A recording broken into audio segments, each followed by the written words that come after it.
Good morning. I'm Lee Anderson, a member of the Parish Committee, which is the governing board here at First Parish. We're glad that you're here in person or online, and we welcome you. Special welcome to visitors. We invite you to join us downstairs after the service for coffee and conversation. If you're new to First Parish and have questions about things like religious education or how to get involved, there is a welcoming table downstairs where you can talk to people, and also Reverend Lisa, our minister, and Kate Holland, our director of lifespan education here at First Parish, would be happy to answer your questions. Our mission is to build community, search for meaning, deepen our spirituality, and make a better world. If you are new to First Parish, the red mug is a tool we use downstairs during coffee hour. If you'd like someone to come and chat with you, it sort of signifies that you're open to conversation, and please feel free to use that. A big thanks to our service participants whose names are in the order of service, and please remember to silence your cell phones for our time together. Today, after the service, directly after the service, after you've had time to grab a cup of coffee, we're going to have a parish committee listening session. This is a once a month event where a couple of members of the parish committee, and it'll be Claire Lewis and Nan Janke, who will be downstairs in the sunroom to answer questions, to talk about things that the parish committee is working on, and it happens the first Sunday of every month. Please join me now in taking a moment to say hello to one another and to wave to the folks online at that camera. Okay, good.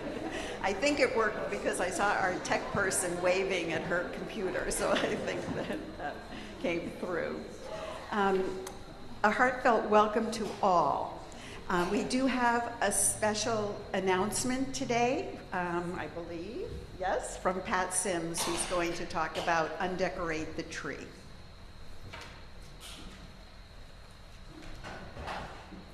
Good morning, everyone. This is the 16th year that I've stood here and made this last announcement for the Alliance's Undecorate the Tree. Now, you've heard me say before, I wish I didn't have to be here making this announcement, and that would mean that domestic violence didn't exist. That would mean that we no longer needed the tree in the vestry that's filled right now with red and green paper candy canes, each one with the gift wish of a mom or a child who has survived domestic violence. But here I am again, asking for your help to make the holidays a bit brighter for these moms and kids. For what has become a yearly tradition, the Alliance is again partnering with REACH, the Waltham agency that provides shelter as well as supportive services to domestic violence survivors. Now, unless you're new to First Parish, you know the drill. During community time or coffee hour, if that's what you still call it, look for us at the sign-out tables in the vestry. We hope that you'll sign out a candy cane or two. And yes, the moms are again asking for Target gift cards. Denominations of $25 or $50 work. And they also need basics like paper products and toiletries. And the children need warm hats and mittens and, of course, games and trucks and dolls and books and bubbles and soccer balls. And if you prefer not to shop, we can do that for you. You can give us cash or a check made out to Alliance of First Parish Wayland. For those of you that are on Zoom, you can mail the check to me to be received no later than November 28th. Now, my address and all of this information that I'm giving are in the November Unitarian. I'd like to close with the voice of one of the moms who wrote a note of thanks a few years ago. I quote, "Even though we are strangers, you made a big difference in our life this holiday season. It was not just the material items. It was the fact that you have also given us hope. Given us hope." I think that says it all. Thank you.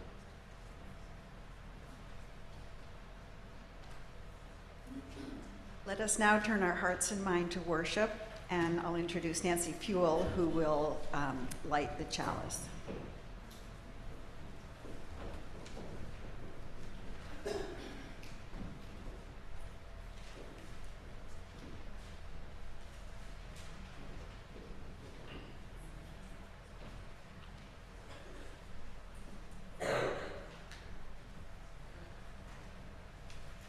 With open minds and loving hearts, we gather to search for meaning, to care for one another, and to work together for a better world.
Good morning. I'm Reverend Lisa Perrywood. I'm the interim minister here at First Parish in Wayland. My pronouns are she and her. Today we pause to remember all those we have loved who have died. By now, the long summer has faded, and these cool days of November signal the beginning of the coming of winter. The days are cooler, the weather unsettled, the evenings suddenly dark. Last night, we turned our clocks back an hour, trying to save the light as long as we can.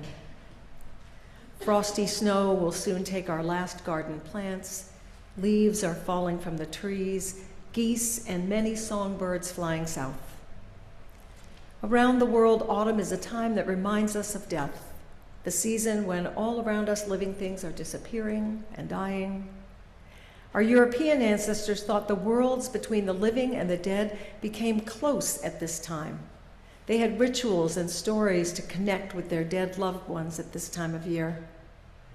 Children play with fear and death on Halloween. Christians mark All Saints and All Souls Days, both holidays commemorating the dead, and pagans celebrate the festival of Samhain.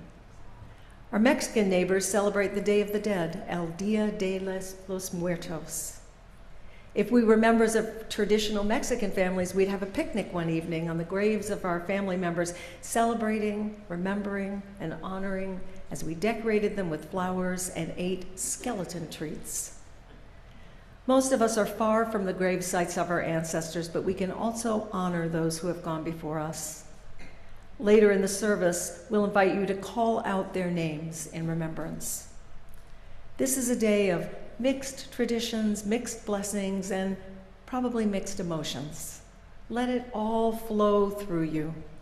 The joy, the wonder, the magic, along with the sadness and pain of remembrance. It's all part of life, all of one whole for us to share in community. These are the words of Reverend Marta Valentin.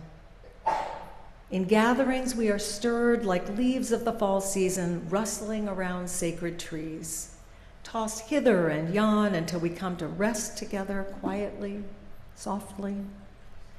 We come to gather strength from one another. We come to give strength to each other. We come to ask for strength from the spirit of all that is and is not. Spirit of the circle that is love, as we twirl in this dance that is life, we give thanks for reminding us each day of our task of ministering to each other with a searching glance, a safe touch, a generous smile, a thoughtful word. Thank you for reminding us that we are always building our beloved community in this circle that holds all life, and may we ever work toward widening its boundaries until there are none. Dear friends, come now into this sacred and beloved space we co-create each week, and let us worship together. Please rise now as you are willing and are able, and join in singing hymn number 1007 in the Teal hymnal, There's a River Flowing in My Soul.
Good morning.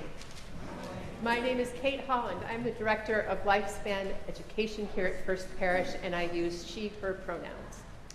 So, I'm hoping that all of you have brought a playful spirit to the room today, and if you haven't, bring it on, bring it on. So instead of doing a story today, I thought we would play a game. And so this is one of those moments where I'm going to warn you, this is going to be one of those times where you're going to go, oh my God, that was so much fun. Or it's going to be the moment where you go, oh my God, do you remember the time Kate tried this? So we're going to try it together. So here are the rules of the game. This ball of yarn, and there's one up in the choir loft, Reverend Lisa has one too. We're going to gently, because we're going to be gentle and kind to each other, we're going to gently toss it to each other. So when you get it tossed, you're going to hold on to a piece of the yarn, and then you're going to toss it to someone else. Now, because we're New Englanders and we can be a little reserved, I'm putting in the rule that you cannot pass it from person to person in the row. Okay? We can be a little reserved. I love that about us sometimes. So I'm going to ask you to please not pass it, but give it a gentle toss to somebody in the pews. Okay? Are we up for this crazy game? Woohoo! Okay, here we go. Remember, it's gentle. Ready? Okay, Cynthia, coming your way. Toss it. Hold on and toss it. There you go.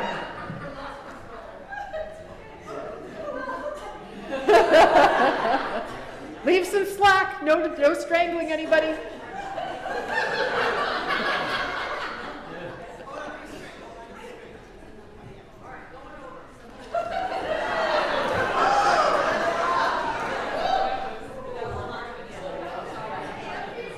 Gotta pick it up from over there and back. There you go.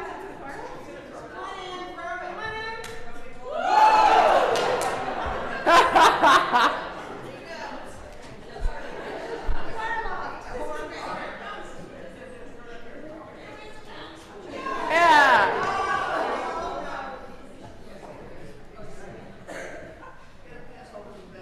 Okay. There we go. Give it a toss. Keep it going.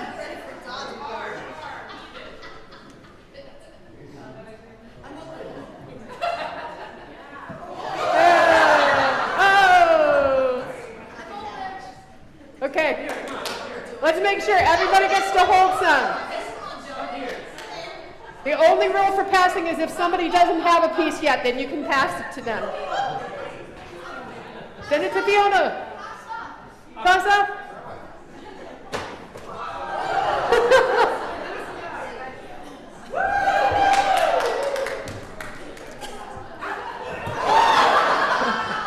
Nicely done. Good toss.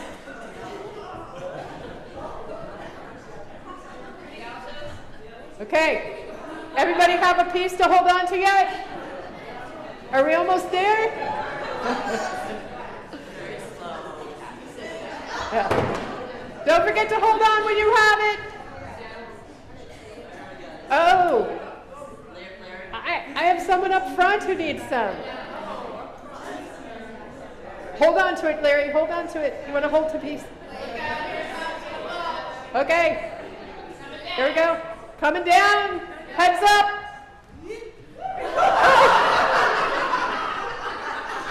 You okay there, Jean? Okay. Everybody got something? Everybody got something? Oh, you still need one? Here we go. Oh, this corner over here needs some to hold on to. It does look like silly string right now, and we're really definitely being silly. Hold on to the yarn. Hold on to a piece. Okay, everyone hold up your yarn. There we go. So this is inspired by a story that's called The Invisible Thread. And while our thread is not invisible, it reminds us that we are all connected. And in that connection, do you have enough left to go over? Okay. I'm going to remind us today that it's okay, even though we may not be with these people anymore, they may be gone from us, there is still a strong connection to them as well. And so I love that this is a connection here with all of us. To see this, thank you for playing with me today. The kids from Seek love this game. So I know you're all sitting here going, how the heck is Kate going to make this not be a tangle for the service? So here's my idea. If you have a piece of string over there, hand it to someone here. If you have a piece of string over here, hand it to someone over here. And then the people in the middle are going to put it down in the middle of the aisle. Okay? There we go. And oh, choir, you can rain it down on us.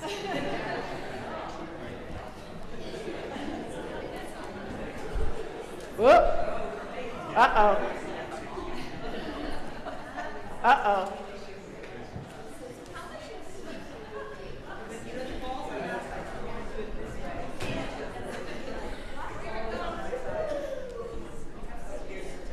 Okay, if you're in Seek class, if you're a kid or you're a teacher, grab some yarn on your way out to down the middle.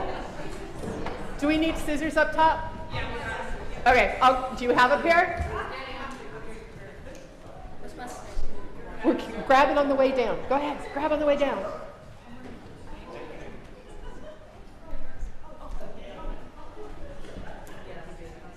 Thanks, everybody.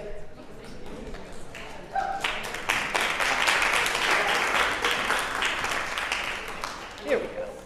Thanks, Erin.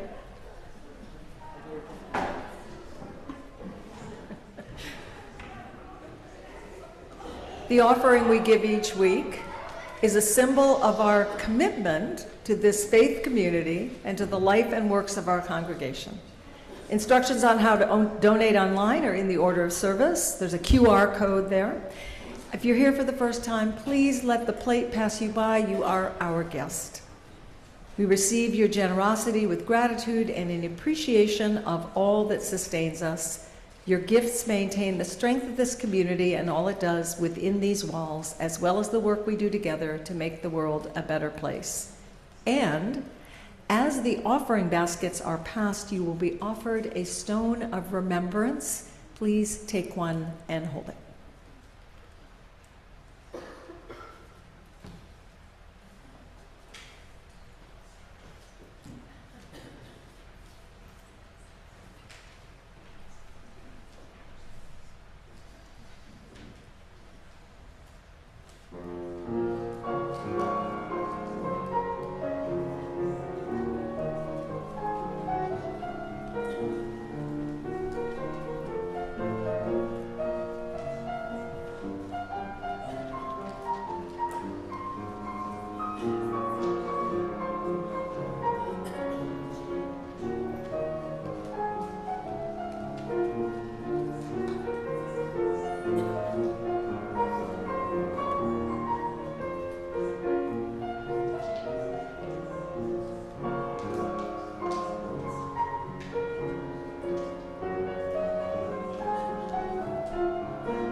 Good morning. I'm Debbie Levins, a lay minister for this congregation. This is a time in our service that we set aside to acknowledge the joys and sorrows that we all hold. In our sharing and our witness, we affirm our covenant to care for one another. As we face the uncertainty of the road ahead in our country and our world, we light our vigil candle in solidarity with all those who are living in fear, especially those facing food insecurity, job loss, and other economic challenges.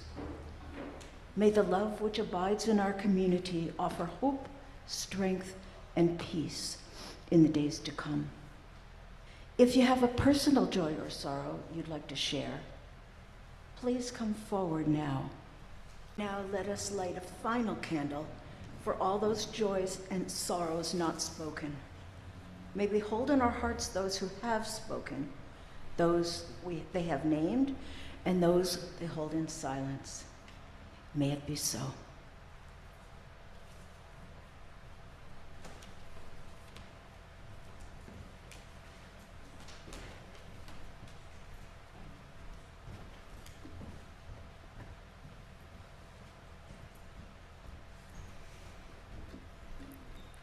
Begin by holding the stone in your hand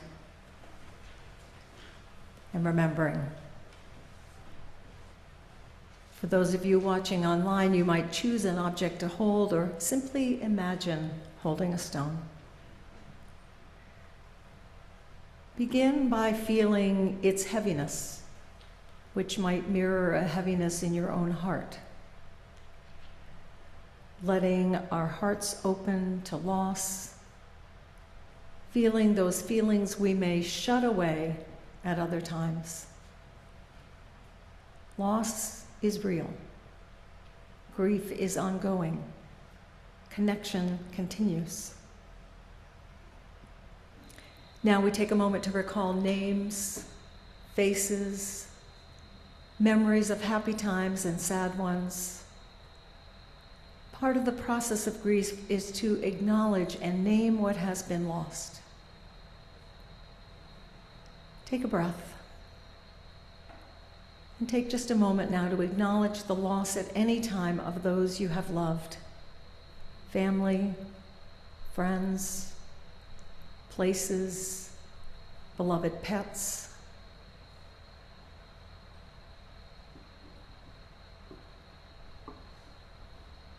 We'll now hold space for any names you wish to speak aloud.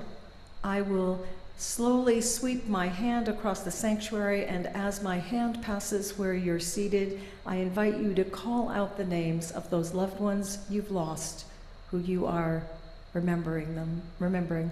You may whisper them, say them, shout them out loud, or hold them in the silence of your heart.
In the silence, we hear the names, all the names, and we know that held within each name is a story.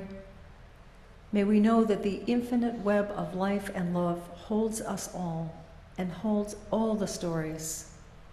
Its strands connect us to our ancestors, to each other, and to our future.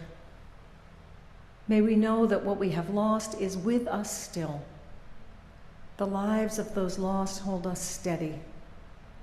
Their words call us back to ourselves. Their courage and love evoke our own. May we know that we, the living, take them with us, and may we choose the deeper path of living. May it be so. Amen. Now please enjoy this music for meditation.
Today I'd like to share with you a blessing from a poet.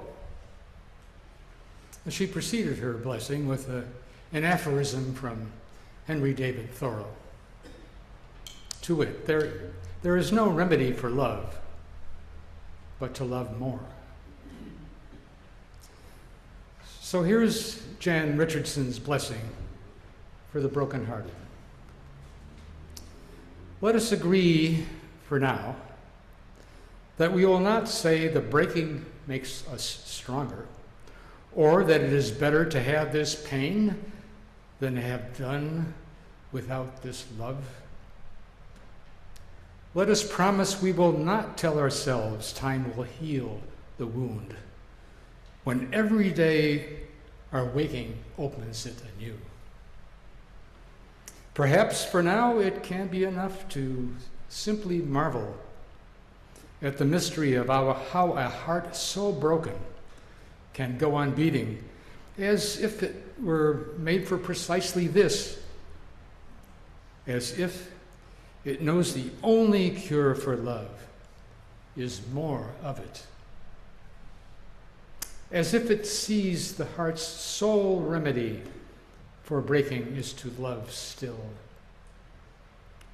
as if it trusts that its own persistent pulse is the rhythm of a blessing we cannot begin to fathom, but will save us nonetheless.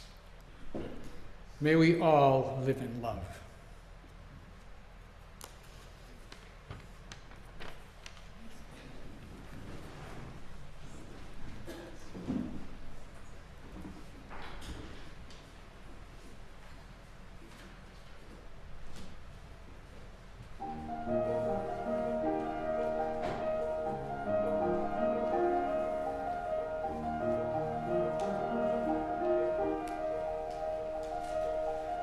Everything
Today is a day for remembering those we've loved, those we've lost. And the reality is that though time is helpful, those of us who have experienced grieving, which is of course all of us if we've lived any number of years, those who have felt the grief of loss are not often comforted by the words, "Time heals all wounds." Time is helpful, yes, but time alone often is not enough. Because memories are persistent, both the happy and the heartbreaking ones. Each of us has our own grief timeline, which can't be rushed or denied or pushed out of our minds. In her book, The Wild Edge of Sorrow, Frances Weller tells us, that's the thing about your own grief. Nobody can know it but you. Now, it's a truism that every loss reminds us of every other loss we've experienced. I recalled this recently sitting in my childhood church in Dedham at a cousin's memorial service and softly weeping for all of the beloved family members who worshiped and were buried there throughout my life.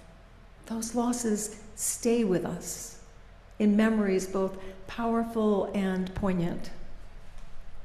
The colors of the fall leaves, a child in a Halloween costume, even the scent of a hollowed out pumpkin, these seemingly small things can trigger memories that may overwhelm at times.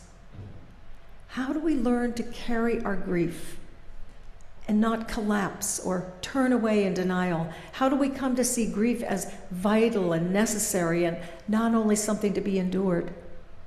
To achieve this shift, says Weller, requires a revisioning of grief. Not as an event in our lives, a period of mourning, but as an ongoing conversation that accompanies us throughout life. Because grief accompanies us also all of our days. And how we approach our sorrows profoundly affects how we live with the reality of death. Many of us hold grief at arm's length, hoping to avoid facing this challenging emotion. But denying grief can lead us to feel detached, disconnected, withdrawn. For some of us, there's no space between us and the grief we're feeling. We may be swept up in waves of sorrow, making us feel as if we're drowning. Weller suggests that an approach of reverence offers us the chance to learn a more skillful pattern of relating with grief. When we come to our grief with reverence, we find ourselves in right relationship with sorrow, neither too far away nor too close. We have entered into an ongoing conversation with this difficult, holy visitor. And this is where ritual can enter in. For many of us, the process of planning, executing, and participating in the ritual of a memorial service can play a role in attending to grief, especially when there is permission, even encouragement, to grieve openly and fully. Deep grief work isn't passive. It involves a practice of deepening, attending, and listening. It's an act of devotion, rooted in love and compassion. A memorial service can be an intentional grieving space, a place not to just allow but welcome all of the feelings of the bereaved. Ritual can help with that. Recently, at the celebration of life for Sandy Hoyt, dear friends from her Cakes for the Queen of Heaven group offered beautiful opening and closing rituals. Rituals, as it happened, that Sandy had participated in creating. Many people who attended the service remarked on the sense of peace and closure it offered them in their grief. The Jewish custom of leaving a stone on the gravestone of a loved one is a quiet and personal ritual that says, "I was here." It's a practice that comforts others who visit, letting them know that they are not alone in their loss. According to Jewish custom as well, the bereaved are given a year to tend to their loss. We create ritual as a way of tending to our own and others' loss and grief because grief is hard to bear alone. And we can make our own rituals in our homes, lighting candles, creating a small altar, marking anniversaries, holding a special stone in our hands and remembering. I read recently about the town of Roseto in Pennsylvania, which in a 1964 study was found to have a significantly lower incidence of heart disease than other towns of its size, other surrounding towns of its size. After considering diet, exercise, and other health habits, including drinking wine, this statistic was attributed to the strong social bonds within this tight-knit Italian immigrant community. The town was named Roseto after Roseto Valtefortore, from where the original inhabitants came. They built close-knit houses, grew vegetables and fruits in front and backyards, made wine from grapes from their own gardens. Gradually, it turned into a lively, bustling city. The Rosetans loved each other and took every opportunity to engage as a community. Local clubs, organizations, potlucks, and more were routinely well attended. Several generations of a single family often lived together under the same roof. A unique relationship existed between neighbors. The elderly were less stressed as there was always someone looking out for them because of the warm relationship between family and neighbors. Every evening in Roseto was like a festival. People cooking for one another, joining tables, and having dinner together in the front yard. Lively stories and songs used to go on until midnight. The report stated that in later years, as young people moved into the city, leaving parents and grandparents behind, the rate of heart disease began to rise. That sense of closely connected community was lost as new residents moved in who didn't share the traditions that had kept the community close. The corresponding shift in heart health has been called the Roseto effect. As it was said, the townspeople moved from belonging to brokenhearted. Clearly, we need these circles of connection in our lives in order to keep leaning into each other, to keep moving grief through our communities so we can savor the sweetness of life. Among the ancient Scandinavian cultures, it was common practice for those dealing with loss to spend their days alongside the fires that ran down the center of a longhouse. The mourners would occupy this physical and spiritual space together until they felt they had fully moved through the underworld where grief had taken them. They never sat there alone. Poet Jan Richardson's husband died suddenly in 2013. Born of her grief, the poem that Keith read today, A Blessing for the Brokenhearted, was the first poem she wrote after his death. Let us agree for now that we will not say the breaking makes us stronger or that it is better to have this pain than to have done without this love. Let us promise that we will not tell ourselves time will heal the wound when every day our waking opens it anew. Richardson wrote those lines, and then, broken open, she created a stunning book of poetry called A Cure for Sorrow. Jan Richardson has a devoted online community called the Painted Prayer Book. Her poetry has sustained thousands of us through seasons of grief and loss, as well as through a long pandemic. And I'm confident that that community sustains her as well. I'm an advocate for grief, says Frances Weller. I see the many ways it gifts us. While it's difficult to embrace grief and be moved by its muscular demands, she goes on, without it we would not know the heartening quality of compassion, could not experience the full breadth of love, the surprise of joy. We could not celebrate the sheer beauty of the world. What is very clear is the powerful role grief plays in helping us face what's taking place in our lives, our communities, our climate, our family, our culture. While we acknowledge the layers of loss, we can truly discover our capacity to respond, to protect, to restore what has been damaged.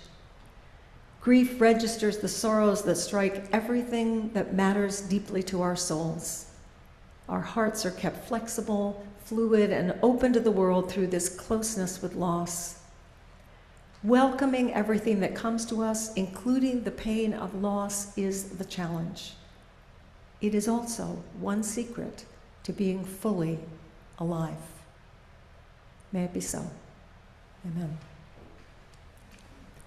Now please rise as you are willing and are able. Join in singing hymn number 1045 in your teal hymnal, There is a Balm in Gilead.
These are the words of Tess Baumbarger.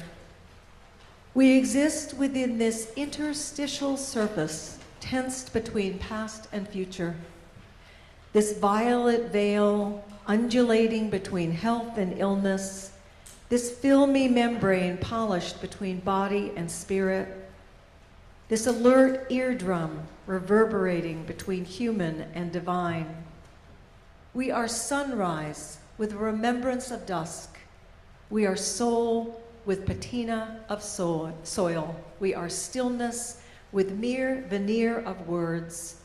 We are smooth surface of water, stirred by the Spirit. Now, dear friends, take all that we have shared here this morning out into the world. Be a blessing to all those you meet, and may you yourselves be blessed. Amen.